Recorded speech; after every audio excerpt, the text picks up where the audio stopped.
Hello, pen friends. Welcome back to Currently Inked here on the Pen Habit. Glad to have you with me. And we've got some fun stuff today. So to start off, let's take a quick look at the mailbag. I got this. This is from the New Orleans-based retailer Papier Plume. They sent this along. This is their new red beans and rice ink. Their bottles are cool because they put the wax on the top and stamp the fleur-de-lis in there.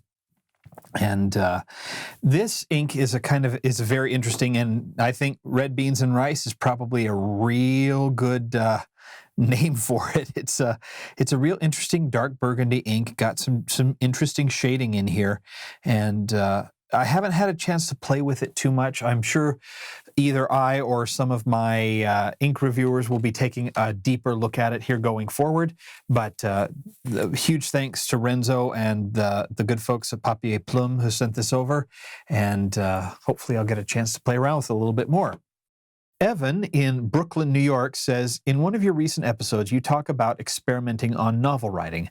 I was curious about what paper, notebooks, inks, etc. you are using or would suggest using. Any requirements for you when working on your novel? Thanks. Keep up the good work. So this question was submitted at the end of March, which shows you how far behind I am on answering some of these questions.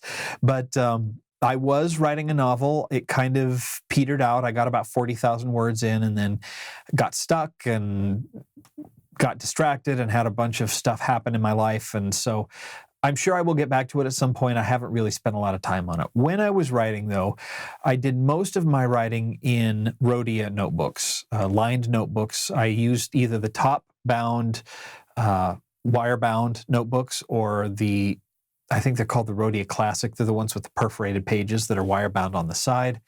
I like the 7mm ruling. I like Rhodia paper. In terms of inks, I wrote with whatever I had inked at the time and whatever pen I had inked. That's basically how I test a lot of my pens, is I write the reviews by hand or I write letters by hand. So I was just, if you look at the paper, it's basically just one gigantic rainbow of inks. So, and what I normally do is I actually write a page or two, maybe 3-4 pages by hand, and then I'll type it in. And what I find is if I start writing by hand, by the time I run out of transcription, my mind's going and I can finish typing, and that goes a lot faster. So I often use writing as a prompt to get me started, but if you look in the notebook where I write stuff by hand, very few of the chapters are written from beginning to end by hand. I usually write a few pages and then it just stops abruptly, and I've got the juices flowing and can go start typing. Now, if I start typing and go from there, a lot of times I find I have a difficult time getting going and finding the character voices and figuring out where the plot's going to go. I need the slower pace that comes from writing by hand to get me started. And then once I'm started, I can go faster by typing. So that's kind of how I tackle it. Andrew from Guam asks, have you found the ideal pairing of pen and ink? One that would make you ask, why would I put any other ink in this pen? No, I haven't, because I don't believe in that. I don't generally. I usually like to switch. I've been doing this for too long. I generally like to switch out inks often, and so I'm not a big fan of matching the pen to the ink or any of that kind of thing. Probably the closest I've come is with this pen, and this is my Tebaldi Impero. I am in the middle of writing the review on this right now. It'll be one of the first reviews that comes out in season 5. This most often gets inked with Sailor Bung Box Sapphire because of the electric blue streaks in the material that you can see up here.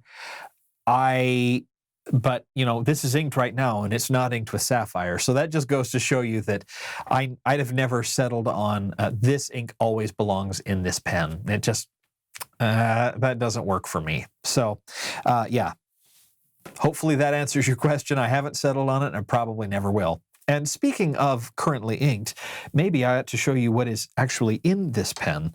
I got away from the sapphire and decided to stick with the Ackerman Dutch Masters number 11 Vermeer's Cobalt Blau. So very interesting ink, got some really nice sheen to it. I don't know how well that'll show up on the on the video here, but it's a nice blue-black. It's a little darker than I generally go for, and I'll show you what it looks like written. I have to cover up another ink because it's a secret and I can't talk about it yet. The one down on the bottom of the page here. So, but here is the Tebaldi Impero ink with 18K nib, and that's what Cobalt Blau looks like. So I will say it's not one of the most interesting inks in my collection, but it is a nice blue-black, and those bottles are awfully cool. It's these bottles here, the Dutch Masters bottles. So I think these hold 125, 130 milliliters of ink. So it's like buying 2 regular Ackerman bottles of ink. All right, let's answer another question, shall we? Richard from Mississauga in Ontario asks, there are a number of lists around, but what do you recommend as a first Gold-nibbed pen? There are a number of lists. My top 5 entry-level workhorse and top 10 personal pens at the end of season 4 that I'm never going to do that again because I don't like it. So I think from here on out, I'm going to end every season with some of Matt's favorite things. I'm going to pull an Oprah and do Matt's favorite things and not do a numbered list. The ones I normally recommend as a first Gold-nibbed pen, though, are going to be, and you don't give a budget here, so I would say the Platinum 3776, the Pilot Custom 74 or 91, and if you want to spend some extra money, the Pilot Custom 823. I think the 823 is one of those pens where you're going to buy it, and if you're not a huge collector or acquirer of pens, you may say, this is the last pen I need to own. It's just kind of that good, in my opinion. A lot of people really like the Lamy 2000. I do as well. It made my top 5 workhorse pens list. So yeah, I think those are usually, and those are in the $150-ish range. So you can get them, even some of them a little bit cheaper. So that's really a good entry level to gold nibs, in my opinion. And then you could always try some of the vintage nibs as well if you wanted to, because a lot of those vintage nibs are going to be pretty affordable and really good writers. Hannah from Lancashire in England asks, I've always fancied trying out a cursive italic nib grind on one of my pens. Would such a grind alter the nib's wetness and make it drier? Not good, as I like a good ink flow. And if it did make it drier, could this be remedied? And if so, how? So simply grinding the tip of a nib is probably not going to make your nib drier, in that the same amount of ink should flow down the feed channel and the ink channel, the nib slit. It might feel a little drier, though, because you are then spreading that same amount of ink over a wider area. Now, I've never ground my nibs before. I've always had my nibs ground by other nibmeisters. And almost without fail, when they grind it to a stub or a cursive italic, they increase the wetness a little bit by spreading the tines and cleaning out the ink channel in the feed just a little bit. So generally speaking, I would say if you are going to have a nib ground down, and let me back up and say, I think the differences are minor. Like, we're talking minor degrees here, not all of a sudden it was a fire hose and now it feels like I'm writing on sandpaper. More, it's going to be, it's a tiny little bit wet, but less wet. So what I would say is, if you're going to grind it yourself, pull the nib out of the feed, spread the tines a little bit, make sure that the feed channel is clear, and maybe even take a, I don't know, X-Acto knife or a razor blade and just widen the channel a tiny little bit, and I think you'd be fine.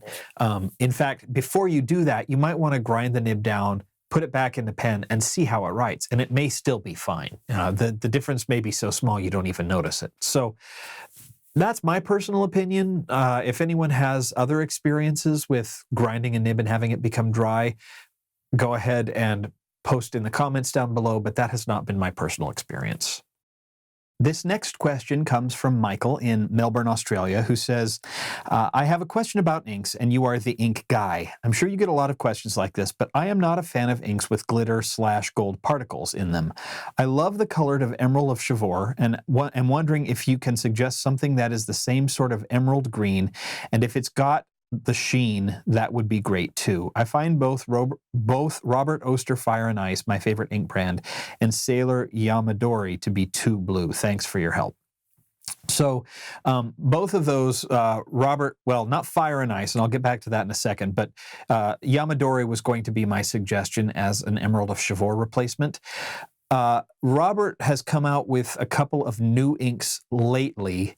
One I think has been out for a while, and I'm just kind of getting used to. The other one is fairly new, and I think it's called River of Fire, which is going to be a little bit greener. And then look at Robert Oster Peppermint as well, because from what I understand, the Robert Oster Peppermint is going to have a lot more green in it, and it sheens like crazy. I think you can find Aziza from gourmetpens.com. Do a search for her review of Robert Oster Peppermint and see if that gets you a little bit closer to where you want to go. Pilgrim in Illinois asks, I'm considering purchasing a Lamy 2000, but I'm concerned that I won't like the metal section. I have a Faber-Castell loom that I like, but I find the metal section too difficult to hold on to, so I seldom use it now, even though I really like the nib on the pen. I have heard you mention that you don't like metal sections, and it looks like you no longer have a Lamy 2000 in your collection, at least in your spreadsheet list. Was the metal section a drawback for you, or is the brushed finish enough to make it stay in your hand comfortably? I don't have a Lamy 2000 in my collection anymore, and this is going to become a recurring theme for me as people start to realize I am cutting way back on the number of pens I keep in my collection at any one particular time. So even if I review a pen and like it a lot, chances are it will not live in my collection. My goal is to keep my pens well below 50 pens, and I'm talking like enough only to fit in one pen box. There's a couple reasons for that, but I'm riding the tangent horse off into the sunset here, but I moved into my house 3.5 years ago, and I live here by myself. It's a 4-bedroom house, and it is full. I've only lived here for 3.5 years. I moved in from a 2-bedroom apartment. It's full. I have hoarding genes in my family. I have a tendency to collect stuff, as is evidenced by the ink shelves behind me.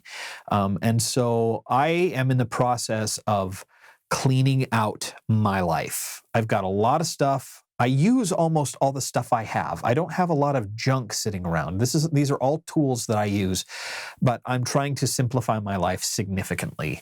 Among those is getting rid of all of the pens. So I'm trying to limit my collection to my absolute favorite pens and the custom pens that I've had made, and those pens that have special sentimental meaning to me. So I don't have the Lamy 2000 in my collection anymore, but I still really like it as a pen.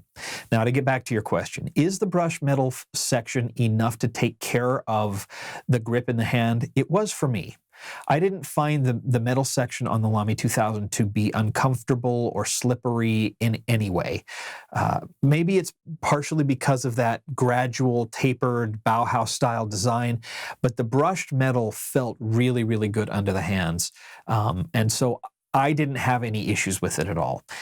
What I would say is if you can either buy it from a place that has a pretty good return policy and try writing with it before you ink it up, just to see how it feels in your hand.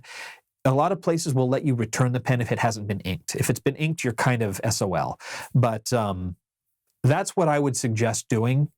Or go to a pen show, try to find a retailer that has a Lamy 2000 there and try it out. That's not always a case, but maybe you are in the Chicago area, you're in Illinois, so maybe you could go to the Chicago Pen Show next April. So yeah, I'd say give it a try. It's a really nice pen, and I didn't find the middle section to be problematic at all.